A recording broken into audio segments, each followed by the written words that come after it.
Welcome to Kingdom Conversations. I'm your host, Sharia Devon, and this is a safe space for believers to feel encouraged, understood, and honest about the tension between our humanity and living a Christ centered life. Here, we walk this journey together, talking about relationships, boundaries, family, healing, and all the moments where faith meets real life. If you're looking for encouragement and a space that meets you right where you are, welcome in. This is Kingdom Conversations. Hey, y'all. Welcome to Kingdom Conversations. I'm your host, Sharia Devon. Today, we're talking about purpose. And honestly, when we think about purpose, most of us jump straight to where we're supposed to end up. But a lot of the time, purpose shows up in who we're becoming while we're trying to get there. There's this weird in-between space where you know God has put something in you. Like you can feel it, you can see it, you can sense it. But your life doesn't look like what He said yet. And that can really mess with you. Because part of you is like, okay, Lord, I hear you. And the other part is like, well, nothing around me is giving purpose right now. That tension is so real. It's human. And it doesn't mean you've missed it. It doesn't mean that purpose has passed you by. It usually means you're in the middle of becoming the person who can actually carry out what God showed you. Purpose isn't always loud or obvious. A lot of it happens quietly, over time, long before anything changes on the outside. And honestly, some of the most important work God does in us happens in the seasons that don't look like purpose at all. Those are the thoughts that I've been tugging with. And that's really the space I'm talking from today. So, with that being said, let's get into it. So, when we talk about purpose, I instantly think about a very popular book. It came out, I think, maybe in the 2000s. It was called A Purpose Driven Life. And especially in faith-based communities, it was a bestseller. I know my mom bought the book. I had the book. People were gifted the book for Christmas. There were workbooks. And purpose is a really popular topic. You know, the book was kind of like a guideline or an outline from a biblical perspective on like what your purpose is and how you can become who God has called you to become. And so when I've been thinking about purpose, like I mentioned before in my intro, we often think about the end goal. I know for me, I think about, okay, this is like some end goal. Like I will arrive at a place and I will have fulfilled my purpose on the earth. Sometimes I also think of purpose as a real abstract thought, like your purpose, your destiny. If you go to church, they're always telling you God has a purpose for you. God has a plan for you. And of course, those things are true. But for me, I often think like, okay, but like, what does that mean? Like, who am I? Like, what am I going to do? And I'm sure I'm not the only one. And so when I think about purpose, I've really been sitting with this journey of becoming who you've destined to become. And when I think about purpose, I instantly think of one of my favorite people in the Bible, David. Okay, now, if you have been a consistent listener, you know that I love a good story. But today, it's not going to be about me. Today, we're going to talk about David. I really like David because I feel like our lives parallel. Now, let's be clear. I have not slain any giants, at least not physically. I've not gone to war. I have never been royalty, a king or queen in any sense. But when I say that I feel like our lives parallel, it's because in the Bible, God described David as a man after his own heart. And he didn't look out the outside appearance of David or what people thought, but he looked at his character and he looked at his heart and he built him and molded him over time. And while David was in this in between of becoming, he was faced with so many trials, and he reached out to God. He lamented to God and prayed to God and cried out to God and was so vulnerable with God about how he felt as he was just going through life's journey. And so I can relate to David in that way. Now, if you know about David, you probably heard about David and Goliath, and he was the shepherd boy that killed a giant with a stone and a slingshot. And that's true. And I really like that story. But I really want to share with you even more about David. I really want to share with you more about his journey and his purpose to becoming. So sit with me. It's going to be a great story. And let's look at 1 Samuel. So I'm not going to read this to you, but because it's one of my favorite stories, I'm going to hit you with the highlights. So in the book of 1 Samuel, if you read the entire book of 1 Samuel or listen to it on audio, you will get a very, very in-depth outline of David and his becoming. So in the book of Samuel, 1 Samuel, particularly around chapter 16, we are introduced to David. So if you're going to go into a very, very deep dive, I would advise you to read before 16, but for the podcast today, we'll start at 16. I'll give you a brief background just so you can have more context. So during this time in the Old Testament, there was a king named Saul. And so the people of Israel really, really, really wanted a king. So prior to Saul being king, they didn't have one. God had appointed prophets and judges and other people in charge to kind of help them get their lives together, help them keep them on the straight and narrow, help keep them in alignment. But because the children of Israel were very, very king hungry, they're like, no, God, you're not enough. I really want a king. We want a king. We need a king. All the countries around us, all the people around us, they have kings. We want one too. And God is like, well, I'm God. Like, why do you need a king? I'm right here. But he said, you know what? It's fine. I'll give you a king. So they gave him a king by the name of Saul.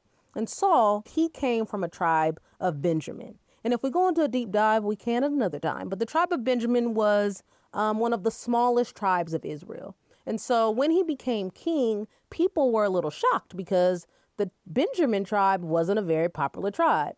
They weren't warriors. They weren't priests. They didn't really do anything significant. But Saul came from that tribe and God appointed him to be king. And Saul was a great king until he wasn't. And we'll get into that later. So for the purpose of this podcast, Saul was king. He's been king for a while. He's going to wars. He's following God. He's doing all the things God has called him to do. Israel's happy. Everyone is living their best lives. But then things took a turn. And Saul started to not listen to God and not follow the instructions from the prophets and other people. And so God said, you know what, Saul, you're actually not anointed anymore. You are no longer going to be my king. I'm going to find someone else and I'm going to anoint them as king. So we pick up in 1 Samuel 16. And in 1 Samuel 16, there was a great prophet named Samuel. And so because God wasn't like directly speaking to people, he used prophets to speak to people. And so prophets were considered in high regard. So Samuel goes out looking for this new king. And so he goes to Bethlehem. And he goes to Bethlehem and he's going there because he's looking for a king. And he's like, hey, y'all, I'm here to make some sacrifices. And is anyone want to join me in making these sacrifices to God? Come eat with me. Let's be merry. He didn't tell him he was necessarily looking for a king. So he goes, people join him. And a man named Jesse, who happens to be David's father, he joins him. So Samuel and Jesse are kicking it. They've had sacrifices made up to God. They're eating. They're merry. And God speaks to Samuel and he's like, hey, Samuel, this is the family. This is the family. This is the guy. One of Jesse's sons is going to be the king that I appoint. So Samuel was like, okay. He tells Jesse, hey, Jesse, go get all of your children, all your sons, line them up. God is going to anoint a king. And Jesse is like, okay. So he goes and he gets his sons and he lines them up. And they are strong and handsome, All the things that to the human eye, you would say, yep, of course, this person is kingly. And so Samuel goes to each one of Jesse's sons, and no oil comes out of the horn in which he anointed people. And Samuel's like, okay, this looks like a king. This surely has to be the person, or one of these strong, strapping young men has to be a person that God has anointed king. And God is like, nope, no oil, not coming out. So Samuel's a little perplexed. He says, Jesse, do you have any more sons?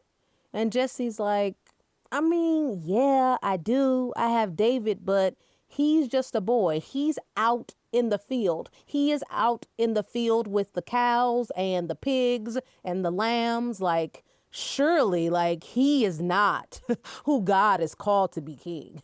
And Samuel goes, go get him. Bring him here. And so they get David, and David, they clean him up, and he comes and he presents himself to the prophet Samuel. And the oil pours out of the ram horn all over David. And Samuel anoints David as king. Now, it is important that I name here that Saul is still king. He is still reigning as king. So, at this point in time, the Bible says that David is a youth. He's young. Historians estimate that he's about 15 or 16 years old. So I know what you're thinking. Oh, he was appointed king, and Samuel took him and marched him to wherever Saul was and said, hey, Saul, this is the new king. Get up. No, not at all. That did not happen at all. Crazy, right? So guess what happens after David is anointed king? Nothing.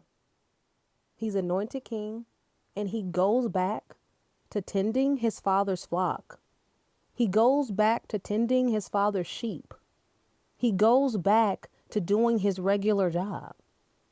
Later on in 1 Samuel, Saul is really struggling. Because remember, God's like, hey, you're not anointed anymore. You haven't been listening to me. So I've taken my hand off you, bro. So Saul has these terrible nightmares. He really struggles. Like his mind is playing mind games with him. And so in order for him to feel at peace, he requests a harpist. He requests someone to come and play that can hopefully assuage his terrible state of mind. And guess who is summoned? That's right, our boy David. Now, I want to be clear, Saul has no idea that David is anointed king. And also, David isn't showing up to the palace trying to take Saul's seat. He's actually just showing up to be obedient. And so here we have David. He shows up and he plays the harp for Saul. And as he plays the harp for Saul, his mind is at ease. He is at rest. And so he ends up staying in the palace for some time and going back and forth to his father's field and to the palace to play for Saul. Isn't that interesting? Isn't it interesting that God can put you in the place where you're supposed to be, but it's not your time? That's something that I find interesting. Saul doesn't know that David is anointed king. David knows. He literally is in the palace, the place where he's supposed to be. He could have easily not played his harp. He could have easily been like, you know what? I don't need to be doing this. I'm actually king. God has appointed me to do this. And Saul, you gotta go. But I think that speaks to David's heart. I think it speaks to his character. It takes a lot of self-control and I think humbleness to know that you are destined to be something or destined to be in a specific place and to be in that place and not take it upon yourself to be like, yep, I'm here now. I think that's why God chose David, because when God chooses us, when God wants to use us, he doesn't look at our physical appearance. He looks at our hearts. And Saul used to have a heart that was obedient to God, but he no longer did. And so that's why God needed a replacement. And here we have David. He is in the place where God has called him to reign and rule, but it wasn't his time. And that's really, really important. That is the part that I sit with and I wrestle with.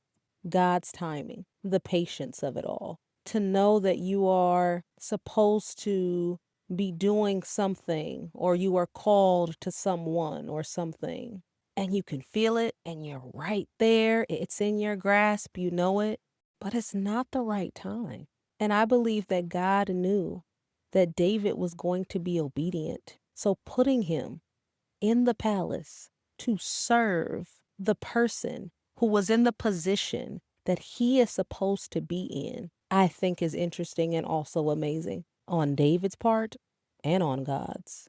God's timing for you to fulfill the purpose in which he has for you is intentional. And I think we have to be careful, because just because I desire something or desire a thing or desire to be in a space or in a place, I don't want to be there not prepared. I don't want to do it too early. And I think that God knows that.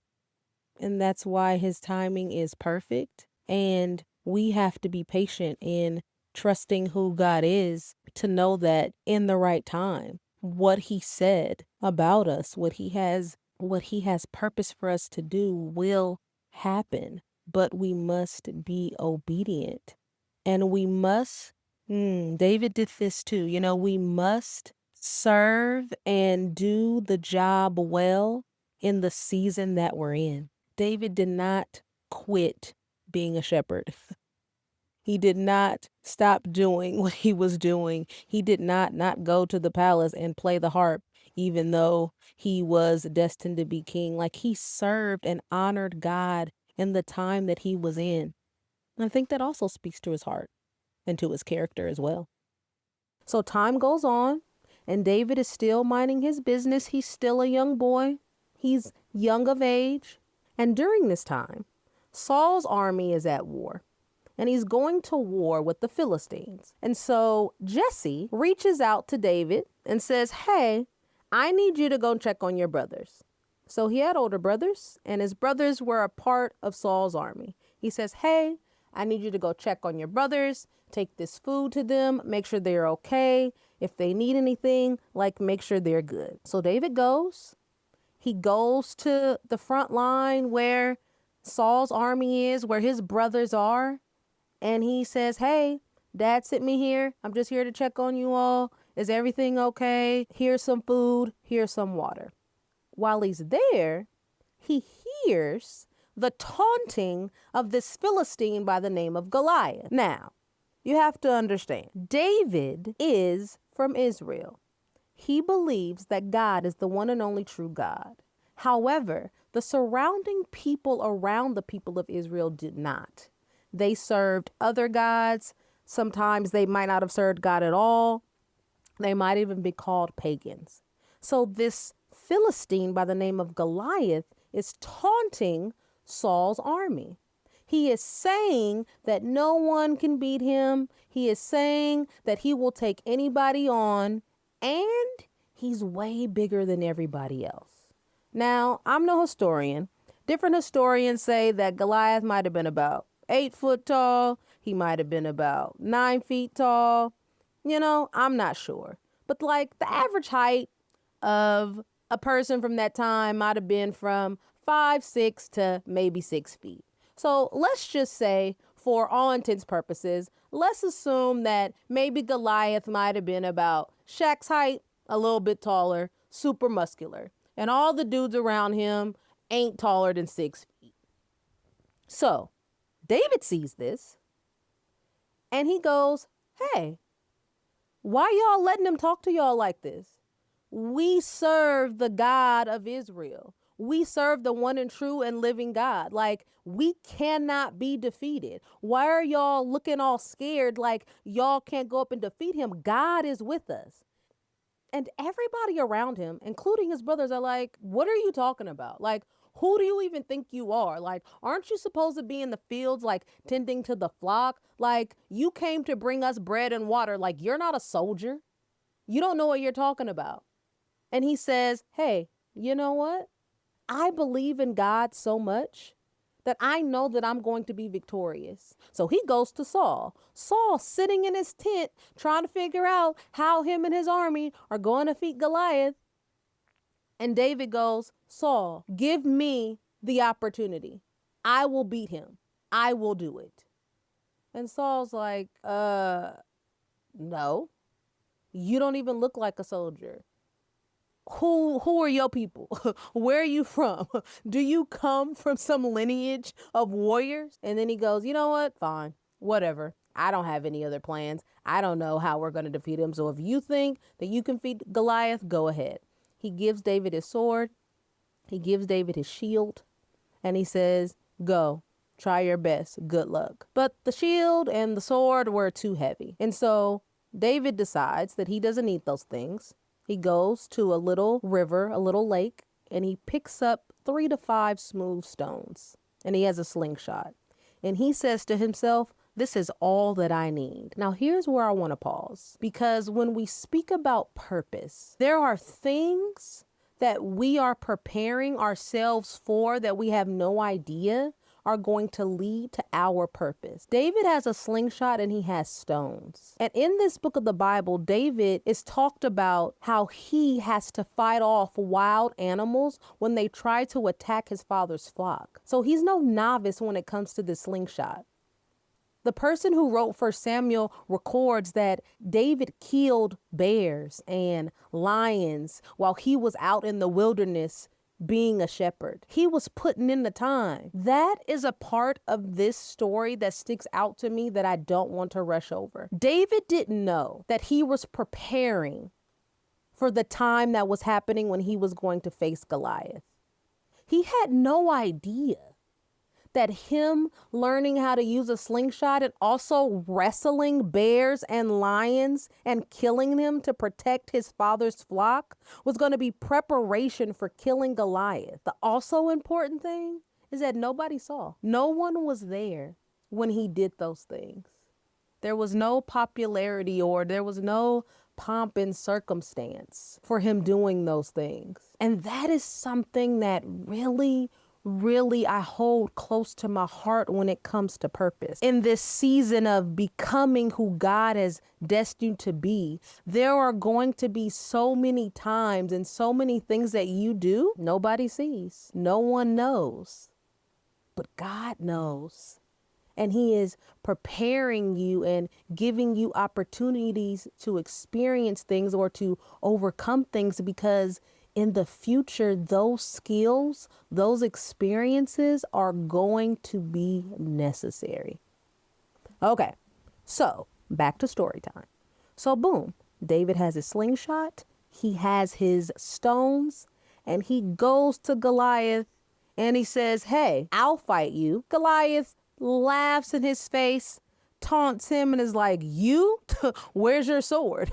Where's your shield? Like, you're going to defeat me? And David says, yes, I absolutely am. God of Israel is with me and I'm going to be victorious. And David picked up that stone and he swung that slingshot around and it hit Goliath right in the middle of his eyes and he fell down dead. David then cuts the head off of Goliath and drags it and parades it all the way to where his next spot on his journey was. And at that point, Saul is like, oh my gosh, who is this boy? Now, you might be thinking, well, Shreya, you said that David had showed up to the palace and he had, played for Saul. He did. But that doesn't necessarily mean that like Saul knew like who he was personally. You have to understand that like Saul was a king. And so David was not. He was a common person and it was regular for people to come in into the palace to meet the needs of the king that go nameless. So it also could be very, very real that like Saul might not even have recognized who David was. or he wasn't important enough for him to. And I just want to name that because I think I think it's a valid question. So Saul is ecstatic. The army of Israel fights off the rest of the Philistines and they win. And so Saul celebrates David and he welcomes him into his palace to live. And he now makes him the leader of his army. He is over his military. So now you're probably thinking, this is it. David has finally made it into the palace. He is over Saul's military, and he is now absolutely pretty soon around the corner going to become king. No, not even close. So David is now in charge of Saul's military guard, and he is going to battle left and right. He is defeating all of Israel's enemies, and he become best friends with Saul's son. Now, little lesson here in lineage and monarchies. Jonathan is Saul's son. When Saul dies, Jonathan is supposed to become king.